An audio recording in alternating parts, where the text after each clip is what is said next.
रोहित पवार या ठिकाणी आलेले आहेत. चला तुम्ही एक व्हिडिओ टाकला होता, काय नेमका खुलासा आहे? पैशाचा अरे समोर कसं आहे? बारामती लोकसभा मतदारसंघामध्ये होत आहे. तुम्ही जर बघितलं भोरला जी गाडी फोडण्यात आली त्याच्यामध्ये पैसा होता. मावळचे आमदार आणि नेते यांचे नातेवाईक आणि कार्यकर्ते त्या गाडीमध्ये पैसे घेऊन होते.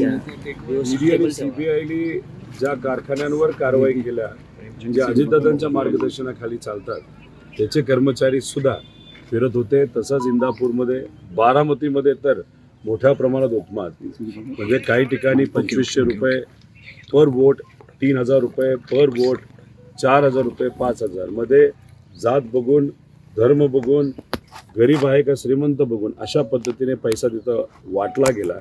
PDCC बँक गरीबाला 5 वाजता बंद होते पण पैसे वाटण्यासाठी रात्री 1-1, 2-2 पर्यंत चालू राहते.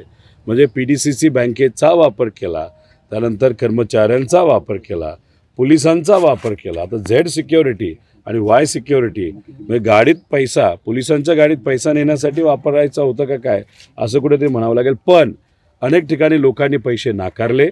आता जनशक्ती विरुद्ध धनशक्ती म्हणजे जनशक्ती साहेबांच्या ताईंच्या बाजूली आणि धनशक्ती म्हणजे अजितदादांच्या बाजूली. बघू विजय कोणाचा होता पण आम्हाला विश्वास आहे जनशक्तीचा होईल.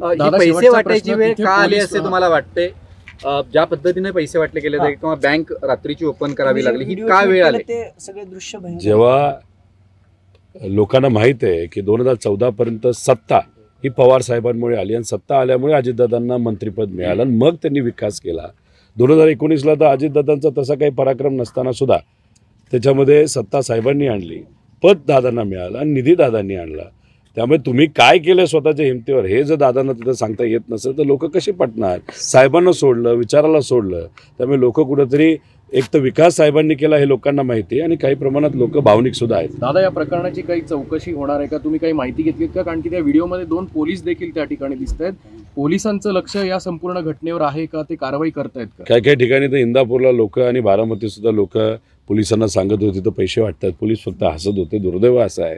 आणि त्यामुळे काही लोकांनी आता ते खरं खोटं बघावं लागेल पण पोलिसांच्या गाड्या नाही तर पोलिसांच्या यंत्रणासुद्धा पैसे ट्रान्सपोर्ट करण्यासाठी मोठ्या प्रमाणात हे वापरलं गेलं आहे. त्यामुळे शहरी भागामध्ये पण म्हणजे जसं की खडकवासला असेल नाहीतर हवेली असेल तिथंसुद्धा पैसा वाटला गेला. आणि बारामतीमध्ये तुम्ही आता लोकांना विचारा, तुम्ही तिथे बारामतीमध्ये सहसा कधी पैसा वाटला जात नव्हता, तोही पैसा तिथं वाटला जात होता असं कुठेतरी आपल्या सगळ्यांना दिसतंय. दादा गिरीश महाजन खरं तर पवार साहेबांची तब्येत 2-3 दिवस झाले खराब आहे. तुम्ही अपडेट दिली होती. गिरीश महाजनांनी टीका अशी केली आहे की निवडणूक आले की पावसात भिजायचं, रडायचं, तब्येत खराब करून घ्यायची, पण आता जनता तुम्हाला बळी नाही पडणार. आता गिरीश महाजनांनी जे सांगितलं ते झालंय का?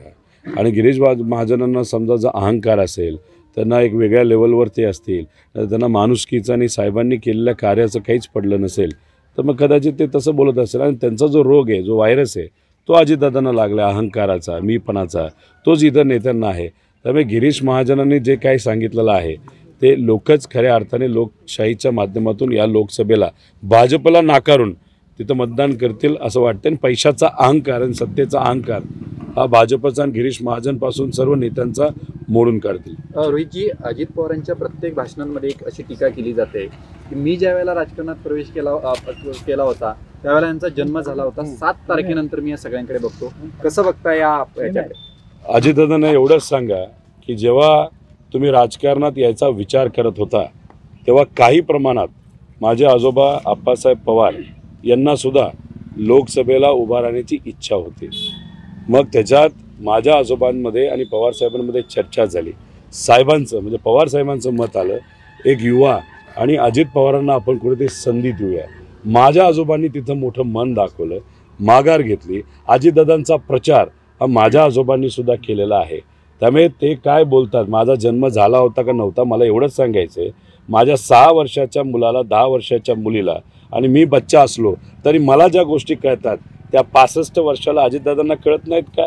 की वडीलधारे काय असतात, संबंध काय असतात, नाती काय असतात. स्वार्थासाठी, स्वतःचं साम्राज्य टिकवण्यासाठी तुम्ही वडीलधाऱ्या साहेबांना सोडून जाता तर सामान्य पब्लिक काय? त्यामुळे स्वार्थापोटी सामान्य पब्लिकचं काही पडलं नाही आणि हे लोकांना माहिती आहे. म्हणून तर लोक अजितदादांच्या आणि त्यांच्या पक्षाच्या विरोधात आहे आणि अजितदादांचा पक्ष हा कुठेतरी 0 खासदार त्यांचे निवडून येतील. त्यामुळे वस्तारा असू द्या नाही तर काही असू द्या, त्यांनी तयार ठेवावं 4 तारखेला.